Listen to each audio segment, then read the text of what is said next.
Thank you for that very nice introduction. It's very nice to be here and talk to you about one of my true passions.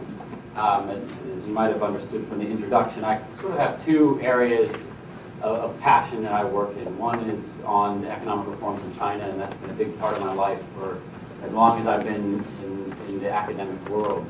But over the last decade or so, I've developed a real interest in both thinking about leadership and also teaching it at a number of different levels. And so I'm very pleased today to actually get to talk to you a little bit about some of my thoughts on these issues. I think the presentation I put together is probably a little bit longer than I was supposed to do, so I'll try to race through it so that we can have some time for questions and interactions toward the end. As was also mentioned, I have done a lot of work into the executive education space in the area of creative leadership specifically. And so what I've tried to do is tailor this to really be thinking both about creativity and innovation within organizations, but also about effectiveness as leaders. And as you'll see as we go through this, I have a very firm belief that leadership is not the province of people at the top of organizations. So if you leave here today with one thing that you want to remember, or that you know, what was that talk about, and what did that dean want me to understand? It's that leadership happens because you decide it's going to happen. It doesn't happen because somebody bestows you with a position that suddenly makes you into a leader. There are lots of people in high positions of power that are very bad leaders, and there are lots of people in very low positions of power and authority who are great leaders. And so what I would like you to take away from this is that leadership is about a mindset and about an approach to how to think about organizations and your role within the organization. And you can walk out of this room today and start being a leader. And maybe you already are. But that's really, to me, the most important thing about this. And it's sort of my evangelical approach to leadership is to spread the word, spread the gospel, if you will, that leadership for you as an individual, is about a decision that you make in terms of how you approach your job. It's about how you pick up the phone and interact with a client or a constituent. It's about how you decide to interact with people that you're managing laterally towards. It's about how you coach people. And that's really where the heart of leadership is. And so I think that there's been a very damaging approach to leadership that focuses so much on people at the top of organizations and takes it out of the hands of you. And so that's really one of the most important things. And so hopefully we'll see how this kind of works together with the core concepts that I've been developing over the years. So one of my favorite, just to get us started, I'm going to actually divide this into two parts. One is what I like to think of as the myths of leadership, and the second is a framework for really thinking about leadership. But just to get us warmed up, I love starting here. Some see things the way they are and ask why, but I dream things that never were and ask why not. Who said that? It was made famous by Kennedy. He was actually quoting it from Shaw, but it was made famous by Kennedy. And it's, to me, really one of the magical moments of leadership. And he was certainly one of those individuals who just had that innate charisma. And we often think of that charisma as being something that's fundamentally associated with leadership. But I think there is an interesting question about effective leadership, especially given how much we think about it's being tied to charisma and personality. And that's certainly the way a lot of the literature has built it up over the last 30 to 40 years in academia. It's certainly the way the entire cottage industry of tests like the Myers-Briggs test build out a concept. As we think about people's personalities, and then you kind of get an idea of like, oh yeah, I'm a natural leader, I'm charismatic, or I have this set of personality traits. And I'm going to talk very much against that way of thinking about things. And what I want to do is help us build out a way of thinking about this that's applicable for you. So the first myth that I like to begin with is that it's all about the individual. You'll find an incredible number of articles and work by consultants and advisors and coaches and even people that attribute the success of a company like Google to the fact that, wow, they just really hire smart people and pay them well, and that's how you create very effective leadership and creativity and innovation within an organization. Now, the second thing that I want you to walk out of this room thinking today is it is not about the individual. You might be somebody who has gone through your life thinking, well, I'm not such a great public speaker. I never felt so much like a leader. I can't really learn these traits about leadership. But that's baloney. That is absolutely not true, because leadership is about creating an effective organizational space in which people can thrive within their work environments. And that is actually something that is easily learnable, and it's something that also is much more tied to the structure of the organization than it is to you and your personality traits. So that's the first myth. Myth number 2, it's primarily about whether or not people follow you. You will often hear this about leadership. We have this notion that if you're somebody who has been a leader since you were a child, you've always noticed that people kind of circle around certain individuals and they're followed. Now, of course, it's important to actually have the type of qualities that make people inspired by you, but it has very little to do with followership, because as you remember from what I said in the very beginning, I actually think leadership has very little to do with whether or not you have authority or direct reports, and has much more to do with how you approach the work that you do. And so I'd like to get us out of that mindset, because, again, there are lots of people who lead very well from the bottom of organizations and have very few people following them, but are very effective in everything that they do. A decade ago, I was living in New York City, and I was fascinated by the fact that one of the big things that came out around Rudolph Giuliani at the time of a crisis of this nation was that leadership is really about calm in crisis. Leadership is about the moment in which your organization or the place where you have authority suffers a crisis, and you actually are able to remain calm and lead through that. And of course, it was a very calming thing to have this individual be able to approach that crisis in that way. Right? But that is very little of what leadership is actually about. And it has to do with, if we just hope that we're selecting leaders based on whether or not they're prepared for a crisis, it seems like a very odd way of actually selecting individuals, because ultimately we hope our organizations don't have crises. Right? And so what we want is somebody who's effective 99% of the time, but we end up selecting for that 1% of the time. An additional myth here that is, I actually don't think that this is a complete myth. It's only a myth in the extent to which it's so much the focus of leadership. People think about leadership as being solely about inspiration. Right? To what extent do you inspire people? To what extent do people really want to step up and achieve for you, or because you have asked them to do something? And of course, that's an important aspect of leadership as well, but again, something that's like charisma, a very small piece of the puzzle. Here's an interesting one that I actually often love bringing into the mix, because if I was doing this in a more interactive setting and we were doing it 10 years ago, I would have said, who are the great leaders that you think of in American business today? And inevitably, I can guarantee you, one of you would have raised your hands and said, Jack Welch, of course. Why? Well, I mean, you can't argue with a 1,000% increase in shareholder value. How can you make the case that he's not one of the great leaders of our time? One of the things that's quite interesting, though, because of the way in which actually Jack Welch and a couple of his compatriots and colleagues in the early 1980s built the distortion of the stock market through the smoothing of income earnings. I can tell you something that's very interesting about Jack Welch.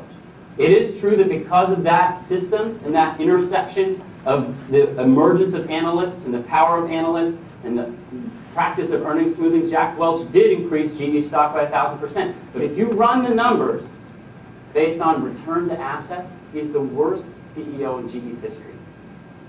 Now, what does that mean? Well, it means he's actually answering to Wall Street and he's making a lot of people a lot of money, but it's fake money.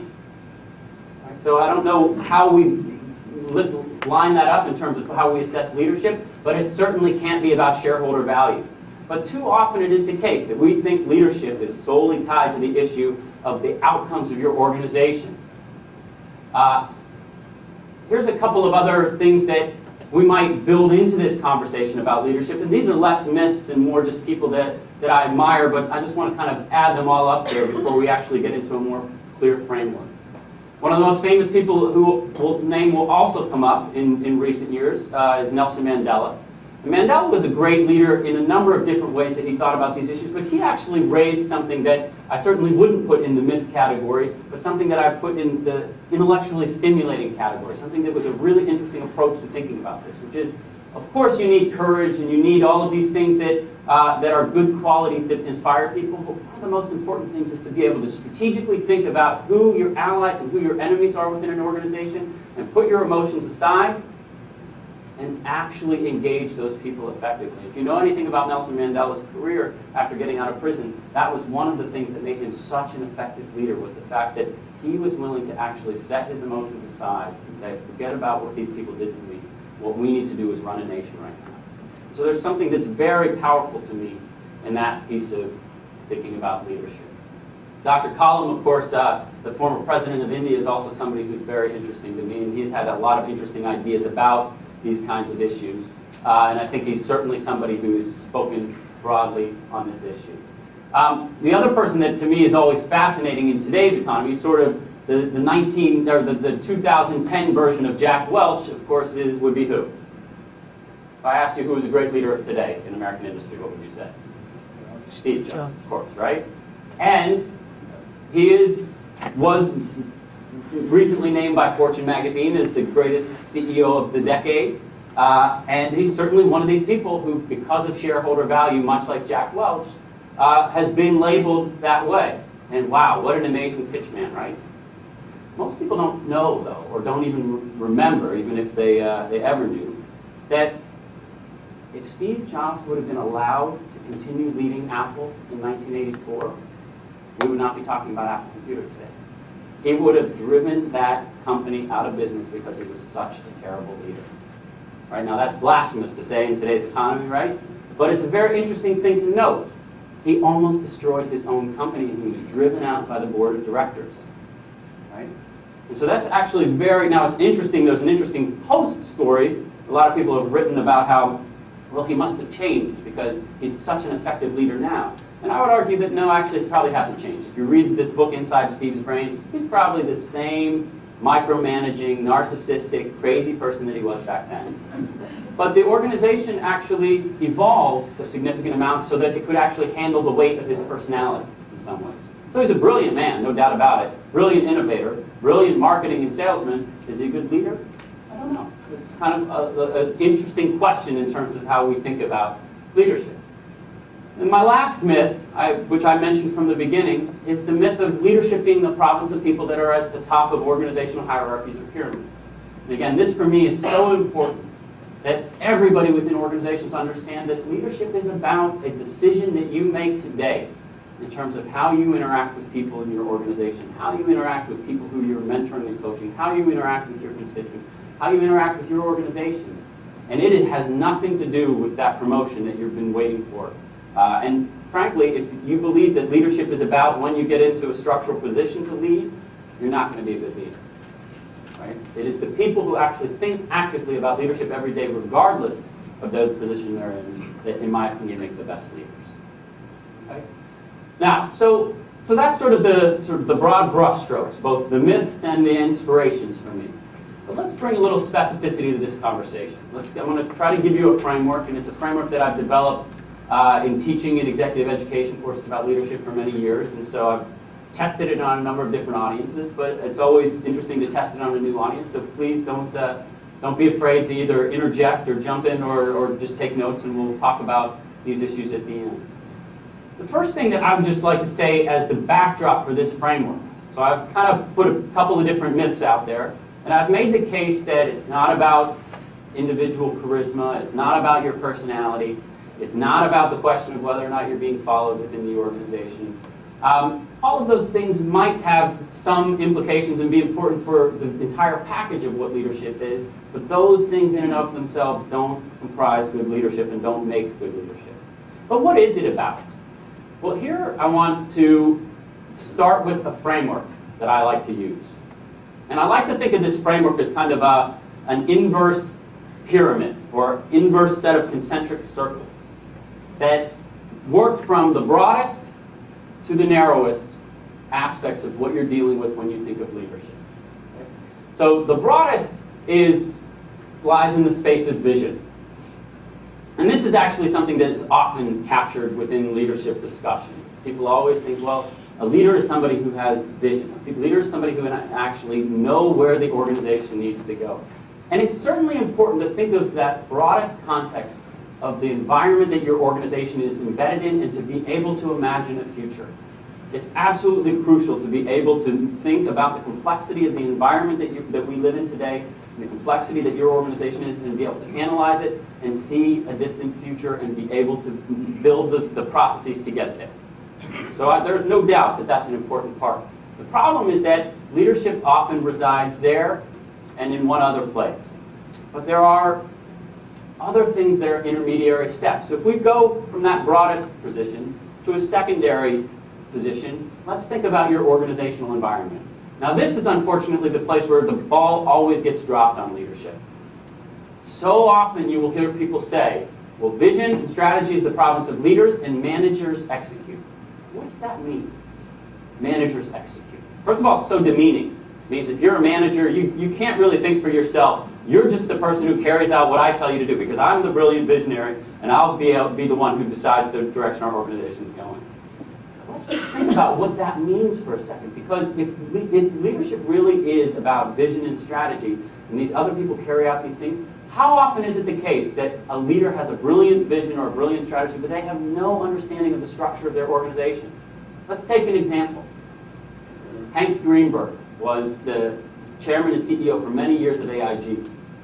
I actually did some executive work with that organization when I was when it was in the process of falling apart, and they called up an executive education operation which I was running. And they said, can you come in and help us think about what's going on in our organization? They actually knew it was much worse than I understood at the time, but this was like 2007, and so people knew that the wheels were going to be falling off soon. And so I came in, and the first thing I said is, look, if I'm going to do an executive education program for you, I need to actually talk to people. I need to figure out what the culture is. I need to understand the structures. You just got to give me a list and entree to about 50 of your top level people. And then, you don't need to do that because we just did a DVD on what the organizational culture is. Martin Sullivan just got up and he told us what our culture is. Right? All you have to do is watch this DVD, right? So I was like, oh my God, this organization is in trouble. But it was a very interesting, telling problem that preceded Martin Sullivan. It actually went to Hank Greenberg, because you have these people who have these grand strategies, but they have no clue what's going on in their organization. And furthermore, they think that the action in figuring out organizational culture and structure and design is just saying it's so. Right? So here is where the rubber really meets the road in leadership. I believe leadership has to be about organizational analysis and design. I believe it has to be really rest in the position where people think deeply about their organizations and are constantly breaking them down and analyzing them. And that is not purely the province of managers. That is the province of every person who wants to think of themselves as a leader. Do you understand your organization? Do you understand its strategy? Have you taken pen to paper and written it all down and thought about the ways in which different parts of your organization influence the different outcomes that you're experiencing? That is true leadership, in my opinion, and it is sort of the lost art of leadership. It actually is a lost art that traces back to 1979, when an article was written in Harvard Business Review called Managers and Leaders, How Are They Different? And I think it was one of the most injurious articles to the field of leadership, because basically it made this case that there are people who have leadership qualities and they are over here and they do these tasks, and there are people who execute and they are over here and they do these tasks. And that is just completely bogus. It's just a bad way of thinking about organizational structure and design. Now, let's think about vision for a second. I mentioned this, and so I'm just going to run through some of these key aspects. Vision, I think, is an unbelievably important thing, and I would challenge each and every one of you. This is not the province of people who are at the top of the organization. It may be their job to set that vision a little more effectively, but you should sit down and ask yourself, do you know the vision and strategy of your organization? And not just the empty words that are written on a piece of paper and put out in some propaganda by your organization. Do you know what your organization is doing to create a competitive advantage in the marketplace, to get from point A to point B? Now, the reason I challenge you to do it is I have sat with too many executive teams, senior people in organizations, say, we'll start our leadership discussion. I want you to take out a sheet of paper. We should all agree you all know the strategy of your organization, right? Yeah, we all know. Okay, I want you to write it down. Take 5 minutes. And you know what happens? You either get 30 different statements on what the strategy is, or if you get unified statements, there are all these ridiculous things like, we're going to be the best bank in the world. Sorry guys, that's not a vision and it's not a strategy, right? And so think about it. Think about what you know, and think about and if you don't know this stuff, ask. Figure it out. Do the due diligence within your research, within your organization. Talk to the person you report to. Talk to the senior person in the organization, but figure it out and find out if you know. And make it your business to know if you don't. This one I already mentioned, it's incredibly important. The alignment piece is so crucial to me in terms of how to think about organizational effectiveness. It is the lost art of leadership, but it is also the thing that every person within an organization should do. Now, I have a little model that was developed by Mike Pushman and David Nadler some years ago. It's a pretty standard thing for business schools, but I just like to think of it as a way to break organizations down. You should always be asking yourself, do you know the strategy and governance structure of your organization and what its implications are? But then the key thing is, do you know the formal structures that are helping to produce the culture in your organization? Because make no mistake about it, organizational culture does not come from words. Right? You so often have it, this is the case, that Martin Sullivan at AIG will stand up and make a DVD and pronounce the culture. Or any number of organizations, that's the case. Our culture is this. We are this kind of organization. That has nothing to do with culture. Where is culture? Culture is embedded in people and in structures. Culture is embedded in this interaction between the formal structures that exist in the organization, the people that live in those structures, and the tasks they carry out. And those things come together to produce culture. So I always like to think of this very, very kind of interesting, but somewhat simple, right? This is not rocket science. You can do this. You can break this down and figure out how. And so, so often I have this, it's the case when I'm doing a session on organizational culture, and I say, how many people live in an organization that's got a toxic culture? About half the people will raise their hand. I'm not going to ask that question. but about half the people will raise their hands, and I'll say, why is it a toxic culture? And we kind of go around and talk about, well, the jobs are this, or people are mean. But usually if you sit down and you say, okay, our culture is X, what is producing it? Right? Are the incentive systems right? Is there a mismatch between the incentive systems and how people are controlled by the structures of their organization? What is actually producing these things? Because the nice thing about this, and this is why I do believe that this is the province of leadership, is these things are changeable. And they're not just changeable by giving good speeches about how we should all be happy. They're usually changeable by addressing the issues of the structures of the organization. So I love this. This is my favorite example of this. Tale of two banks. One of them went out of business at the in the economic crisis, and one of them made money. Now, this one that made money has become a little bit of a has a negative reputation associated with how it made money, but there are actually very interesting things to think about in terms of the different structures of these organizations and the cultures that those structures produced that I think most people are not attuned to. There's a wonderful book on this that was written by a business school professor at, I guess she's at Wharton, called Bullish on Uncertainty. And it is just a brilliant analysis of this very basic phenomenon. So if you ask someone at Bear Stearns what the culture is like, they'll tell you, before it went down, they'll tell you it was a risk-taking place, it was individualistic, competitive, mavericks, innovative. It was about creating expertise and allowing people to run with that expertise. Right? Almost anybody who worked for Bear will tell you that. Right? At Goldman, they'll say these things that sound like, is that really true? Is it really one firm, collectivist, the firm over the individual, group-oriented? But actually, it is. If you talk to people in Goldman, it is one of these organizations where you're like, wow, those people are a part of a cult. They are drinking some kind of Kool-Aid there, and it's a little nuts, right? But the interesting thing is that approach extended to risk mitigation. And there's a very specific way that they created that's not about talking about it, but about building it into the structure of the organization. So Goldman has this practice in which people, when they're young, are constantly put on jobs that they will either fail at or are very close to failing at. Right? You're constantly put in positions, and you're not allowed to become an expert. You're constantly moved around the organization. You have no idea what you'll be doing 2 years from now. And you may be doing something that's totally different that you have no expertise in. Sounds stupid, right? I mean, from traditional organizational perspective, you're supposed to create expertise to create advantages in the marketplace. But Goldman's view was this: if you're constantly feeling like you're treading water and almost drowning, you're going to constantly develop a habit of reaching out to senior people to ask them if what you're doing is right. Right? And that has very powerful implications for risk mitigation, because as you grow up in the organization, you're basically in a habit of constantly being in touch with people. So the practice is embedded in the structure, which is moving people around in their jobs, and then there are incentives tied to that, right? And so it's a very, very interesting thing to think deeply about the relationship between culture and structure, because I actually think that most organizational problems can be solved in these kinds of ways.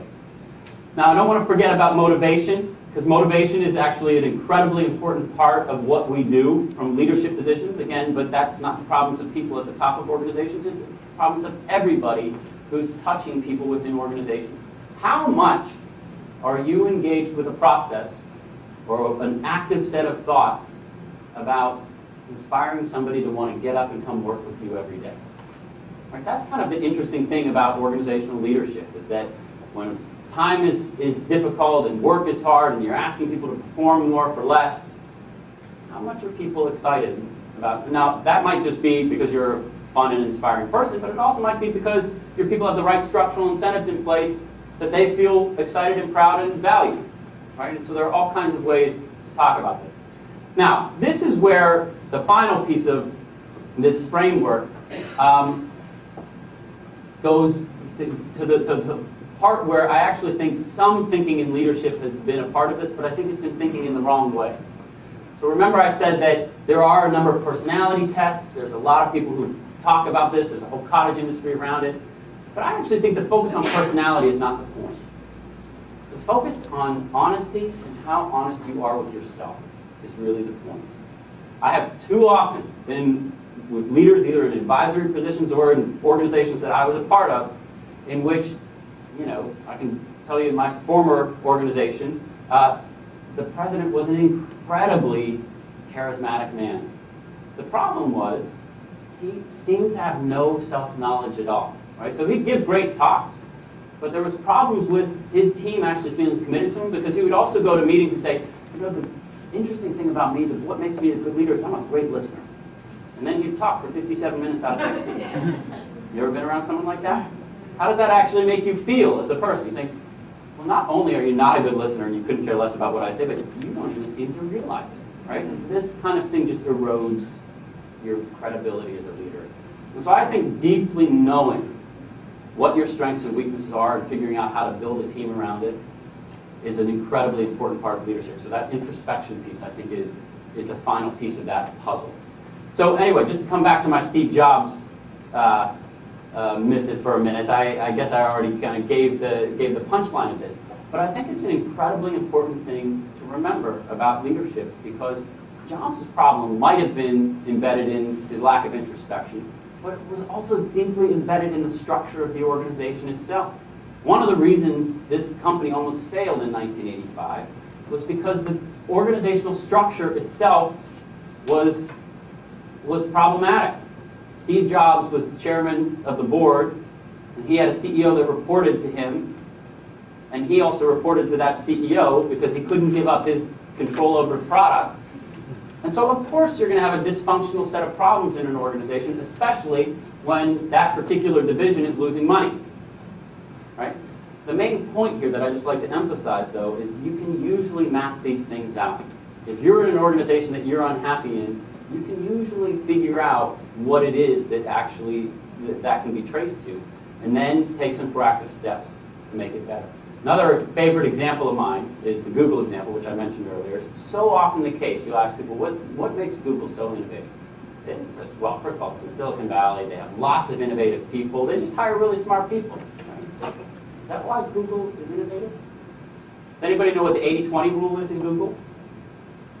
80-20 rule is actually a very interesting thing about the structure of the organization itself. Most technology companies have an R&D department in which the innovation happens, right? So basically it's taken out of the hands of the engineers or the technicians and put into the hands of an R&D department, and they spend a significant amount of money on it. Google decided they didn't want to do that because they have they believe that engineers are themselves innovative and creative people. And why shouldn't they want to actually be a part of all of that that's going on? So at Google, it's mandated that you're allowed to spend 80% of your time on core functions of the organization, but you're also mandated to spend 20% of your time on new projects and ideas. We're not going to spend the money on an R&D department, but we're going to bank on you. Now, what does that do? That basically creates this dynamic in which everybody believes their ideas can live, right? So they're not just handed the technical stuff by the people who are in the sexy R&D department. They're actually a part of the future of the organization. And so you have all of these innovative ideas constantly bubbling up. My main point here is that that is embedded in the structure of the organization. A formal set of structural constraints were put in place to say, how do we want to create this? We're not going to get a culture of innovation by saying it should be so. We're going to incentivize people and define their jobs accordingly. So that's one of the things that I love about this. I'll add another piece to this, which I think is another aspect of leadership, or I'll give you two more, and then I'm going to go very quickly into what I think are the forgotten tenets of leadership. I believe in courage in leadership. I believe that leadership has to be about figuring out what the riskiest things to do are, and then figuring out how to move people to push your organization in that direction. Intel in China is my favorite example of this recently. Here is one of the most successful companies in the world going gangbusters from their headquarters in Shanghai, and they decided at some point, you know, Shanghai's kind of boring today, and we need to have a culture of constantly pushing ourselves. So what's the next frontier? We're actually going to pick up stakes and move out to this sleepy town called Chengdu, because we believe that that's really the future, and we're going to make it so. And of course, it was a very risky decision, and a lot of people thought it was a huge mistake, but it turned out to be this brilliant prophetic move, because actually the Western development of China has completely catapulted them into another stratosphere. The main thing here is you've got to have courage in order to think about leadership. Now, my forgotten tenets. The field of leadership is, there's a big debate, as I described, where these myths come out. I take a very kind of managerial and structuralist approach to how to think about leadership. But there are a couple things also that I just, in teaching about leadership over the years, have been, to me, incredibly important that are often left out of the conversation. The first of these is complexity. I actually think the field of leadership has been damaged by the extent to which the field of strategy has been too much influenced by economics. In economics, and it's easy to take pot shots at the field of economics right now, and I shouldn't do it, but as a sociologist, I can't help it. This is a field that's very sophisticated in terms of its theoretical mathematical models. Right? But the problem is that being able to get to through those theoretical mathematical models requires simplifications and assumptions of how the world works. The problem is that the world is not a simple place. The world is immensely complex on two levels. It's immensely complex at the environmental level, so the environments that organizations are embedded in are crazy complex today, and they're becoming more and more so. Whether you want to talk about technology and the evolution of technology, or globalization, or understanding cultures of different places, this is an immensely complex world, and you cannot simplify the models. Complexity matters, and embracing complexity is ultimately where you find opportunities for success. The country of China, I think, is the best at this. China actually has a very different model for thinking about economic modeling than we do. We tend to have economic modeling that leads the conversation, and then those economic models are implemented in fiscal policy, right? China's approach is completely the opposite. China's approach is to say, the world is so complex, the economic modeling doesn't mean much. So what we're going to do is a process that they call groping for stones to cross the river. We're going to move very slowly. We're going to see what works in terms of experimentation. And then as that experimentation kicks in, we're going to have a feedback loop where that process is actually going to guide our economic policies. Very, very different in its mindset, and it's not well understood how different it is, but it's incredibly important because it's about embracing complexity. There's a second level of complexity, though, which is the complexity of the human mind, and that psychology should not be underestimated. There's a whole field in management departments that's the more micro side, the OB, and a lot of people come out of psychology. It's not really my field, but I have immense respect for what people in that field do. And I think it's incredibly important for understanding organizations as well. Failure, a big forgotten tenet. I mentioned the Goldman example, but most of the organizations that I really admire, you will hear talk among senior executives of not only putting people in positions to fail, but actually encouraging them to stretch with the expectation that they might. Now, the important thing here is not the failure.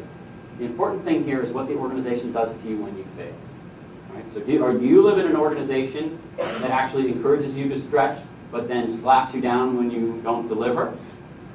Or do you live in an organization that actually encourages you to stretch and then debriefs and processes and rewards you for stretching rather than hurting you for failing? Right? And so that's a very, very, to me, it's a forgotten tenet of all of this. And probably the most important forgotten tenet, this is my favorite, this is, by the way, my favorite leadership book that's been on the market in the last year. It's actually not a leadership book, but it is the most applicable book that I've ever read for leadership. And it's on the phenomenon of being wrong. There are two interesting things that come out of this for me. The first is that Catherine makes this beautiful point that is so basic and so fundamental it seems obvious, but I just never thought of it this way, which is that the difficult thing about being wrong is it feels exactly the same as being right. And you can't get out of that any other way. You have to actually just always be attuned to the fact that you might be wrong, even if you feel sure that you know you're right. Now, how that translates into leadership is that leaders have to be able to admit that they're wrong. You have to be able to say, I'm sorry. Now, there's an interesting thing here in which there's actually the field of leadership is fairly divided on this issue. There's a big debate over the question of whether or not you look too weak in front of your minions if you're constantly admitting you're wrong. But I actually think that it gains so much credibility and trust for you that sometimes you have to make fast decisions with imperfect information. But your ability then to actually come back and say, that was the wrong decision and I'm sorry, that was my fault, I think is just a very, very important and powerful aspect of leadership. Now, to close out, I just want to give you kind of my sort of favorite highlights, and this actually comes from one of my favorite leaders. Whenever I do these exercises of asking people who their favorite leaders are, I always get the question back. So one of them is a guy named Keith Reinhardt. He's the former chairman and CEO of DDB Worldwide, somebody who is a legend in the advertising industry and really transformed that industry. He's somebody I got to know very well over the last couple of years, and he's just one of these amazing people who had so much creativity and so much power when he was at the height of his game, but you would never know it because he's just the humblest and most modest guy I'd ever met. So I, one time, was interviewing him and asked him to come up with his top highlights for leadership, so here they are. He always said you should hire people who are better than you. Now, you got to be a somewhat modest person to even think like that, but it's an incredibly important mindset. Because if you want people who are weak to be reporting to you so that they don't threaten you, you're always going to have a weaker organization. You should also always be passionate about ideas, but it's not just about ideas, it's about creating an environment that nurtures them. And if you're a leader who gets into a position of power, you're an autocratic person who doesn't listen to other people, your organization is going to be less for it. You should be open to surprises, but expect the unexpected. Along the lines of hiring people who are better than you, you cannot compete with them. You should be always open to the idea that your team probably may or hopefully has a better idea than you. And by the way, even if they don't, the position of the leader should be about taking responsibility and giving credit. In that sense, if you're in a senior position in an organization, the job can kind of suck because your job really is to constantly take responsibility and be on the line for delivering, but give out the credit and give it out widely when your organization delivers. The reason for this, it's counterintuitive, but the reason for this is you will create a much more committed and devoted team if you do that. And I remember early on in my life, I was the mentee of a very, very powerful, charismatic academic. And he was so likable if you watched him giving a talk in front of a room. You could convince anybody of what he wanted them to believe. But the problem was, he was just always taking a little bit too much credit and giving out a little bit too much blame. And people couldn't work with it. It was the downfall of this guy's trajectory of power. So I just think it's a great thing. The final thing is, dare to be naive. Dare to actually take the risks. Now, Keith's favorite quote of leadership when I asked him about this came from Lao Tzu. And it's sort of as indicative of the personality that I just described to you, an individual who would much rather lead from behind and have everybody on his team believe that they did it themselves rather than him actually taking the credit or telling them what to do. Now, finally, I know I'm over my time, but I want to give you a couple of takeaway points just so you walk away with something here.